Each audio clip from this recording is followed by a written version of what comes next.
Let's stay on the short niggas though. What's up, man? Kev owe everybody an apology, bro. Completely. Did you watch that special? No. Kev, I promise to never talk he bad gotta about stop a black bro. man He gotta stop. that has done as much as you have done, but you gotta stop, bro. You cannot be this tone deaf. And that's all I'm gonna say. Yeah. I'm not gonna go in the way I want to go in because I'm such a Kevin Hart fan as a person and what he's done. I'm not even mad at him. I'm mad at the Plastic Cup Boys for letting them put that bullshit out. Like, yo, niggas clearly don't fuck with you no more. They let you put that bullshit out. I don't believe they cleared it. I feel like this was him. He went rogue? I feel like he went rogue. I feel like he went rogue. Wait, watch the Plastic Cup Boys be like, don't blame that shit on us. Hey, no. Best believe, and they'll say that shit on their platform. On their show. They have been uninvited with how they speak to Kev during this time. Yeah. Because Kev can't do shit about it during this time. You know what I mean? Like Kev is built off of his stardom. Yeah. And stardom and fame and all that shit doesn't work in this current climate at all. You can't leverage your fame in this current climate. So him still trying to do so was the downfall to this special. Was that, bro, you can't stop talking about fame in 2020. Yeah. Like you could have saved that shit for 2022 maybe. Back when when the general public is probably doing some shit that has them on their feet, where they start thinking of people being on a pedestal as a good thing again. You know what I mean? But like as of right now, I don't think that's really like the vibe at the moment. Yeah, man, if you're doing pedestal shit while people are struggling to pay their rent and then putting it out on the platform that people are using for their escape. That part was confusing. It's like, bro, you could have just snuck that one out and not had it land on Netflix. That's the one you. My nigga, you could have just done. You didn't have to stick it out. You could have just done that to your rich friends. They could have paid. They could have paid for your personal special. There you go. Like they could have got you by to think that you was good for the next 2 months, just to wait till 2021 happened, and not release that to the general public because that's what you had in that room. That was your rich friends you had in your room. That's what was annoying. Kev has had in terms of like some regular nigga problems. He didn't have regular nigga problems. Cheating, got caught in a scandal where the homie might have set him up. Car crash where people died and you almost died. You got some real life shit to talk about. And here we are. Oh, people died in that car wreck? I thought somebody passed away. Am I bugging? No, people are seriously hurt, I think. Okay. I think people are seriously hurt. My bad. I don't know if somebody died in that one though. Seriously injured. Yeah. Some like life-altering shit where you were threatened with the fear of not being able to walk again. Come on, fam. You done seen some shit. Dallas in. And for me, if we're talking about, you know what I wished watching that?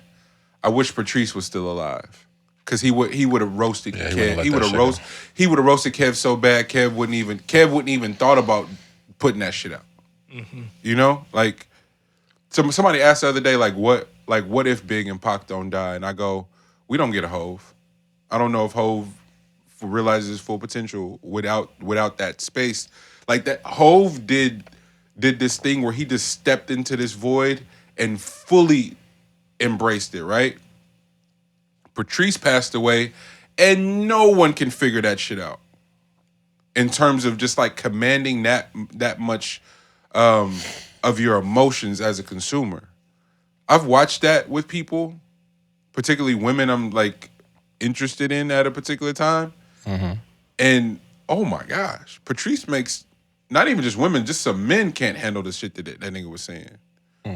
And so, and I've heard Rogan and Kevin say, yeah, it was to his detriment. That's why he never got into Hollywood. Not really fucking with that. I think he would have had a whole different avenue, though. Especially today. Yeah. Especially today. After Elephant in the Room, it was circulating. It was like, and now any comedian that does an interview goes, yeah, Patrice was in my top 5. Like, that's saying something, you know?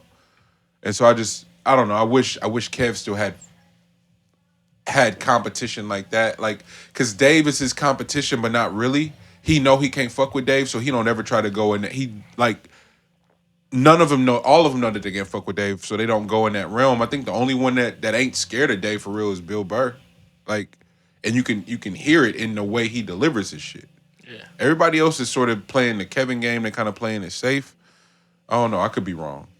I feel like Carlos is gonna figure some shit I out. think they all still scared of Dave. I think everybody's scared of Dave.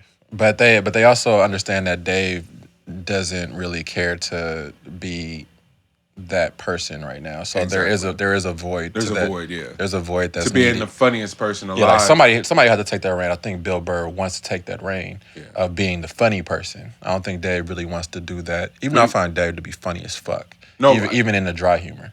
Not even the dry humor, G. The humor with the perp, and I think that's the thing. Yes. That's the thing that the non-talented people like an Andrew Schultz wouldn't understand. You don't need a punchline all the time, my nigga. Yeah, that's sometimes sometimes it's just about being funny in real scenario shit where you're not searching for a corny ass punchline. I think that's what Neil and Dave have perfected. I think Bill's perfected it too, based off of his SNL monologue and just like, oh yeah, I'm about to make all the white women mad. Like it's such a genius move because people normally go for white men. They normally go for the low hanging fruit. He's like, yeah, let's make some white women mad, and I got a black wife. Fuck with me. It was so brilliant. But Bill's been in camp though. Like Kevin Hart doesn't go to camp. Yep. You know what I mean? Like he keeps everything close to the chest on like what he's gonna do, and then he just interacts with like the Plastic Cup Boys, but they're still at a level where them niggas are funny, bro. Like on their own, they're hella funny.